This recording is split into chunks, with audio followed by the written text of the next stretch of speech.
Assalamualaikum warahmatullahi wabarakatuh. Perkenalkan kami dari kelompok Project Food, platform pemesanan makanan berbasis web, akan mempresentasikan tentang manajemen plan kami. Next. Oke, selanjutnya ada anggota kelompok, yaitu saya, Ivan Putra Metudi Pradana, Madina Nilasari, Kofika Fikirdia, dan Sabrina Salva Kalimantin Safa. Next. Oke, selanjutnya tentang pengenalan WeFood. WeFood adalah perusahaan teknologi yang bergerak di bidang digitalisasi industri makanan dan kuliner. Dengan visinya yaitu menjadi platform teknologi terdepan dalam transformasi digital industri kuliner di Indonesia. Dan misinya merupakan ada 4, yaitu meningkatkan efisiensi, mengurangi kesalahan pencatatan, membuka peluang ekspansi bisnis, dan menyediakan dashboard real-time untuk pengambilan keputusan. Next. Baik, selanjutnya ada Project Scope Management.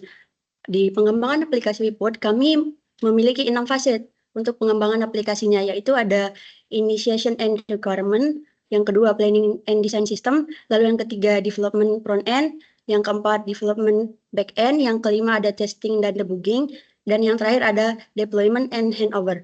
Nah, dalam fase-fase ini ada beberapa tugas yang akan dijalankan. Fase 1 ada 4 tugas, bisa dilihat di tabel. Lalu fase kedua ada 5 tugas, fase ketiga ada 4 tugas, fase keempat ada 6 tugas, fase kelima ada 4 tugas, dan fase terakhir ada 4 tugas.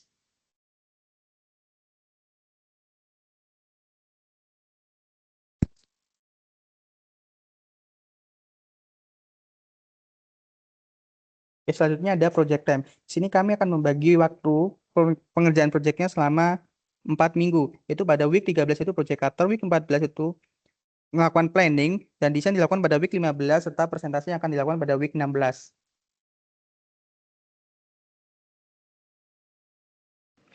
Untuk project cost manajemennya dibagi menjadi 4, ada cost management approach, cost variance response process, dan measure project cost, dan reporting format. Next. Untuk cost management approach-nya dibagi menjadi 4 lagi, ada cost estimation, cost budgeting, cost control, dan cost reporting. Next. Untuk measure projects-nya dapat dilihat dari beberapa tabel berikut. Next. Cost variance response prosesnya dilihat dari aktivitas berikut, diagram berikut. Next. Reporting format. Nah, reporting format ini berisi ringkasan anggaran proyek, realisasi biaya aktual, analisis cost variance, evaluasi kinerja biaya, dasar pengambilan keputusan sponsor. Next. Selanjutnya ada project stakeholder management. Nah, stakeholder management ini adalah platform inovasi pemesanan makanan berbasis web bertujuan untuk mengidentifikasi, menganalisis, serta mengelola seluruh pihak yang memiliki kepentingan dan pengaruh terhadap keberhasilan proyek. Next. Ada beberapa identifikasi stakeholder. Nah, ini ada merupakan peran-peran penting dari stakeholder sendiri. Berikut di tabel berikut ada penjelasannya. Selanjutnya,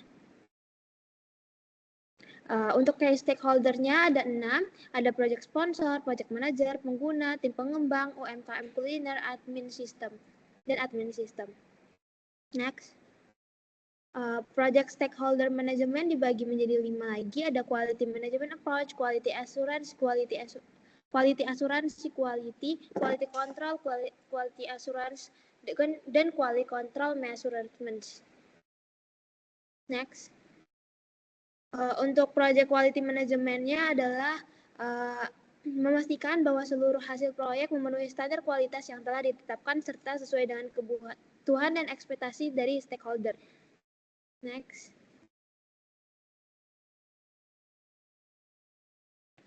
Baik, selanjutnya ada Project Human Resource Management, yaitu pertama ada role, struktur organisasi, lalu ada tabel RACI.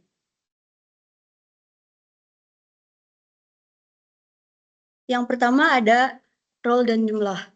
Di aplikasi pengembangan WeFood, kami ada 5 total tim inti, yaitu 1 project manager, 1 front end developer, 1 back end developer, sama UI UX designer, dan 1 quality assurance atau tester.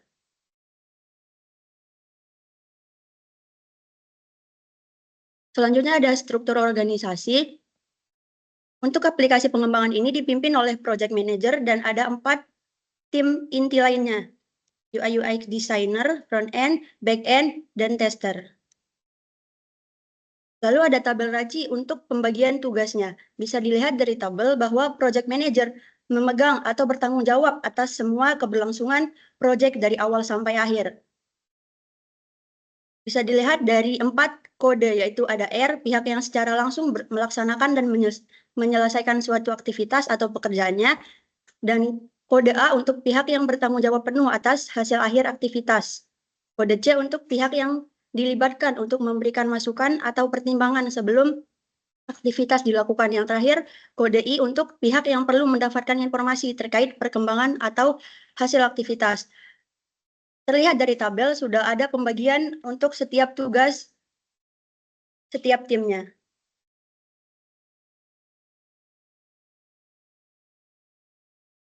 Baik, selanjutnya di sini ada Project Communication Management. Di sini ada 4 poin, yaitu strategi dan pendekatan komunikasi, matriks komunikasi proyek, proses dan aturan komunikasi, lalu ada monitoring dan feedback.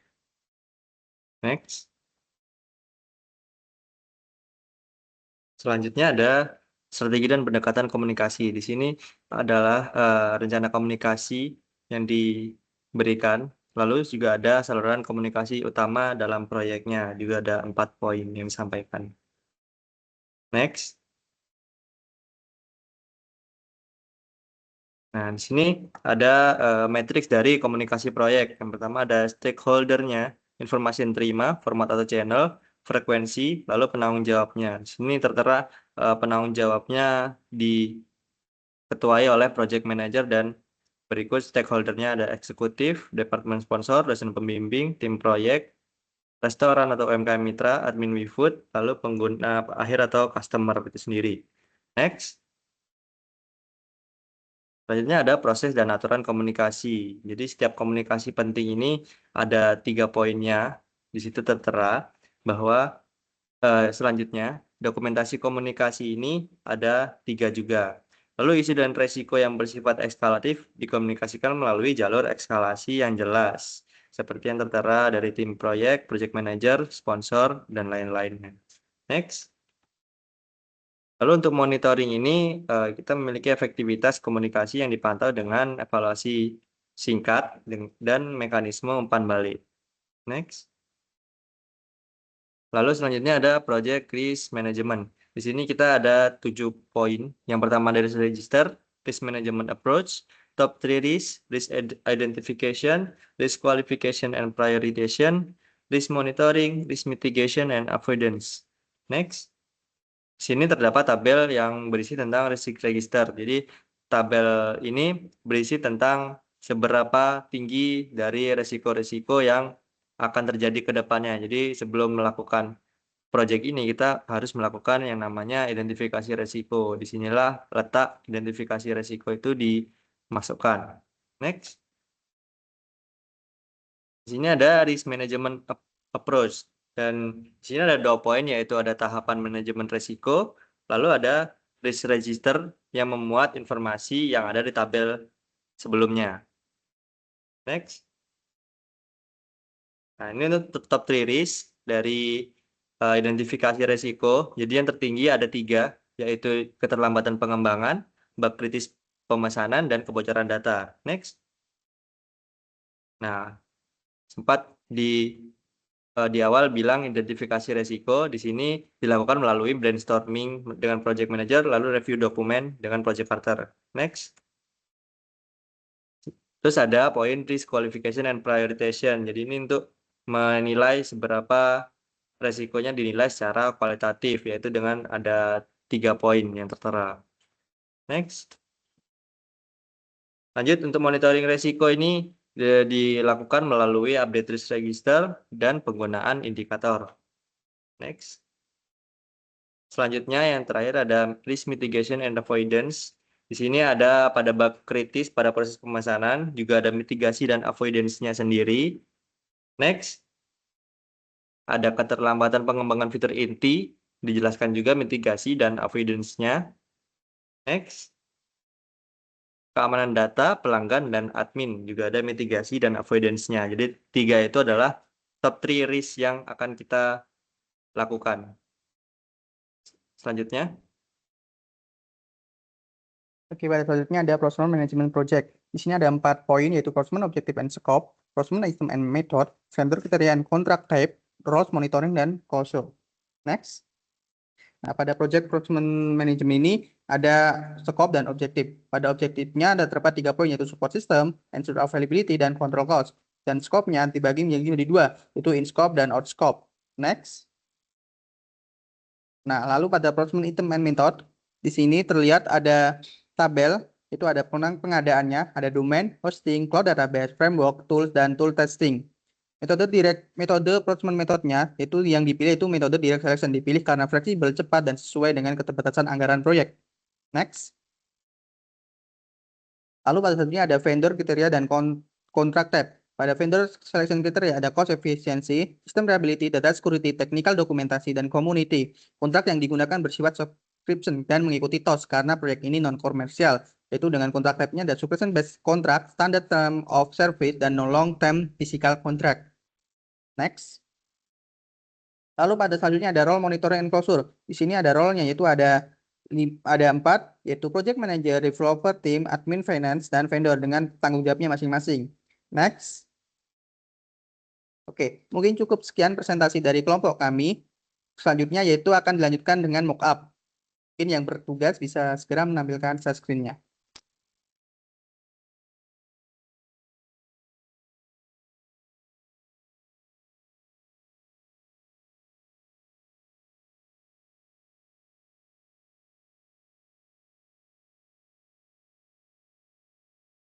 Baik, di sini saya menampilkan mockup yang akan dijalankan. Itu yang pertama ada bagian login.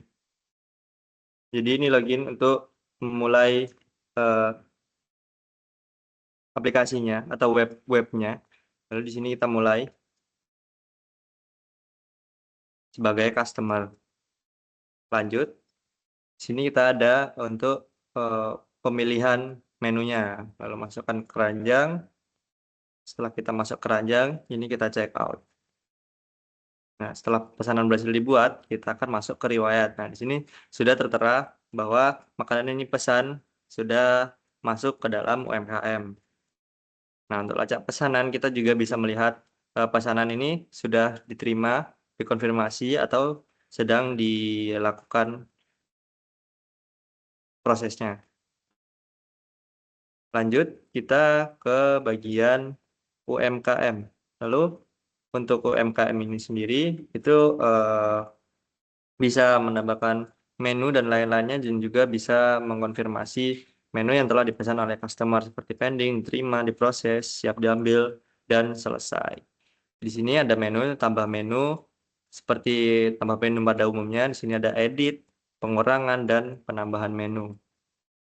Lalu kita lanjut ke bagian admin.